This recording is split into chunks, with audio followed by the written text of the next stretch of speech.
हम पहले भी कह चुके हैं कि मांसाहार भी एक आहार है, फलाहार भी एक आहार है, अन्नाहार भी, अनेक प्रकार के आहार है, लेकिन जो जड़ी बूटी रसयुक्त और चिकना और शुद्ध प्रिय सात्विक पदार्थ जिसमें किसी प्राणी से कोई संबंध नहीं है, वो सात्विक आहार कहा जाता है।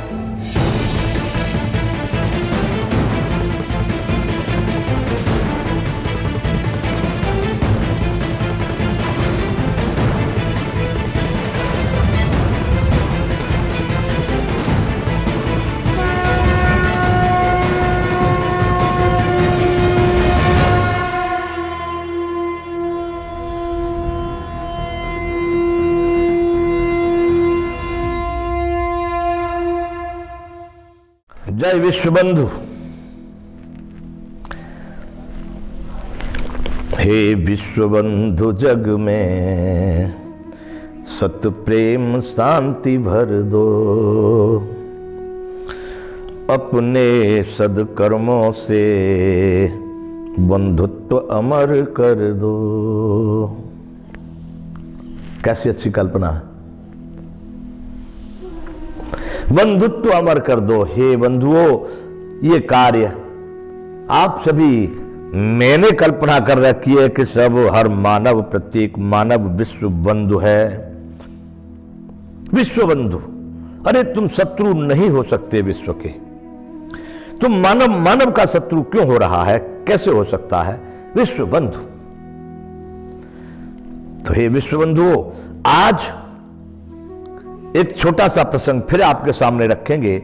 अध्यात्म भारती में उस आत्मज्ञान को जो सर्वोत्तम विद्या है, सर्वोत्तम जीने की कला है, सर्वोत्तम जीने का आनंद है, वह है अध्यात्म। उस अध्यात्म भारती में एक छोटा सा प्रसंग फिर आज आपके सामने है। वह है तप। तप किसको कहते हैं? तप भी अध्यात्म विद्या में स्वरूप में समर्पित होने के लिए, निज स्वरूप को, सहज स्वभाव को पाने के लिए तप भी बहुत जरूरी है। अब तप में क्या आ जाएगा? तप क्या चीज है भाई? तप का हमारे भारतीय भाषा में सीधा अर्थ है तपाना, निखारना।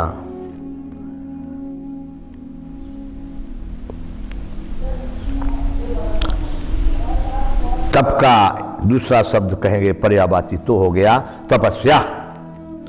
तपश्चर्या भी कह देते लोग, कहेंगे तपस्या। वो कैसे होता है, उसको क्या करना, उसमें कौन से साधनों की जरूरत है?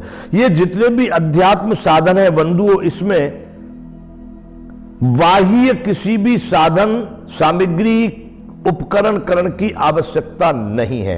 अध्यात्म इसीलिए अध्यात्म है, संपूर्ण सामग्री तुम्हारे में समाई हुई है, उसी से तुम मुझे ढूंढ लो। कुछ बाहर से लाने की जरूरत नहीं है। परम प्रकाश रूप दिन राती, नहीं कछु चाहिए दिया घृत बाती। कैसा? जिसको हम, जिस अध्यात्म को, जिस आत्मा को समझने का प्रयास कर रहे हैं, वो कैसा है? परम प्रकाश रूप। वो कभी न बुझने वाला प्रकाश, अत्यंत प्रकाशित, अत्यंत आनंदित करने वाला वह प्रकाश। दिन और रात, वो रात में नहीं, दिन में भी प्रकाशित है, रात में भी प्रकाशित है। वहां पर न दीपक की जरूरत है, न घी की जरूरत है, न बत्ती की जरूरत है। ऐसा स्वरूप है।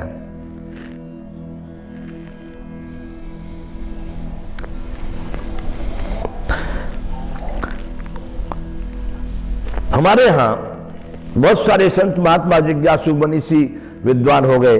उनमें से एक भक्त, एक संत, मैंने उनको देखा नहीं, जाना नहीं, पर उनकी किताब मैंने पढ़ी।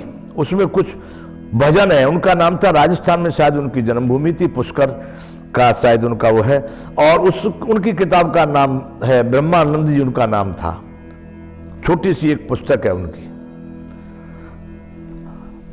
वो क्या जानते थे, कहां पहुंचे थे, किस तरह के थे, उसका मुझे बहुत ज्ञान नहीं, पर मैं तो उनको ठीक उच्च कोटि के मानवी मानूंगा।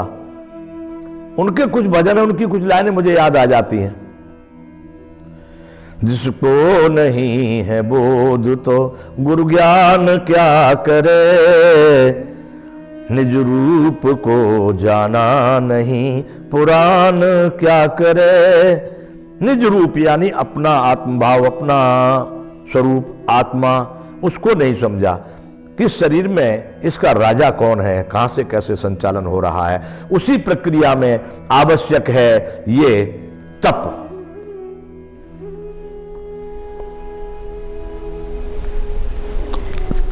आप कीजिए तप भी अलग अलग प्रकार से, अलग अलग रूप से, अलग अलग प्रक्रियाओं से।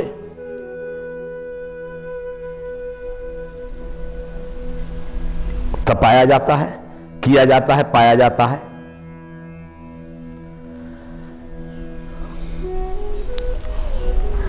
मानसिक तप है, शारीरिक तप है, वाणी का तप है,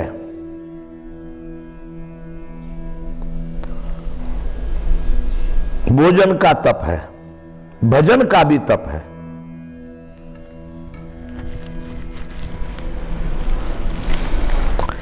तो उस तप से हम उस स्वरूप को, उस अध्यात्म को प्राप्त कर सकते हैं। अब तप में हम चलेंगे कि भोजन का भी कोई तप होता है क्या? जब हम यहां करें कि अध्यात्म में बाहर की किसी वस्तु की आवश्यकता नहीं है, यहां कोई भोजन करने या न करने का प्रश्न नहीं है, लेकिन जो आप ले रहे हैं उसको एक प्रक्रिया से,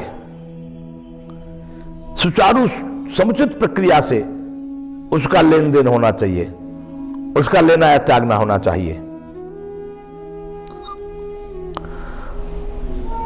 अपने स्वरूप में समाहित होने के लिए हमको केवल सात्विक ही आहार, सात्विक आहार यहां इसको तप का नाम क्यों दे दिया कि शरीर के संचालन के लिए, सही संचालन के लिए साधारण सामान्य मानवों को आहार की आवश्यकता अवश्य है। तो उस आवश्यकता, आहार की आवश्यकता है, तो उस आहार को किस प्रकार का होना चाहिए, किस प्रकार से लेना चाहिए, उसको नियंत्रित करना एक ये तप है, जिसको हमारे यहां व्रत और उपवास और अनेक प्रकार से नाम दिए गए हैं। सात्विक आहार हम पहले भी कह चुके हैं कि मांसाहार भी एक आहार है, फलाहार भी एक आहार है, अन्नाहार भी, अनेक प्रकार के आहार है। लेकिन जो जड़ी बूटी रसयुक्त और चिकना और शुद्ध प्रिय सात्विक पदार्थ, जिसमें किसी प्राणी से कोई संबंध नहीं है, वो सात्विक आहार कहा जाता है। तो वह उसको नियंत्रित रूप से उस आहार का सेवन करना, उसको लेना, यह भी एक तप का ही प्रक्रिया है। दूसरे हम कह रहे हैं शरीर का तप। शरीर से क्या तप होगा? अपने से बड़े श्रेष्ठ बुजुर्ग, विद्वान, संत महात्मा मनीषी या अपने पूर्वज वडील, उनकी शरीर के माध्यम से सेवा करना तप है, निस्संदेह तप है। उस अपने शारीरिक आचरण से उनको प्रसन्न करना, उनको सुख पहुंचाना, ये तप है। लेकिन इतना ही तप नहीं, अगर आपसे छोटा भी है, अज्ञानी भी है, मूर्ख भी है, पापी भी है, यदि उसके प्रति भी आप कोई शरीर से उपकार करते हैं, वह भी तप ही है। आप ऐसा न मान लें कि केवल उन लोगों को प्रसन्न करना या उनकी सेवा करना या उनके लिए आचरण करना ही तप है। नहीं, इस शरीर के माध्यम से आप चराचर में किसी के लिए भी परोपकार कर रहे हैं, किसी के लिए भी पुरुषार्थ कर रहे हैं। यहां तक मैं मानता हूं प्रकृति, पेड़ पौधे, पत्थर, जंगली प्राणी या घरेलू प्राणी, किसी के प्रति भी इस शरीर से आप उनके भूख के लिए, प्यास के लिए, घर के लिए, या उनकी किसी भी प्रकार की सुविधा के लिए, किसी भी तरह से जो उनको सुख मिलता है उसके लिए आप आचरण कर रहे हैं, तो यह भी एक तप ही है।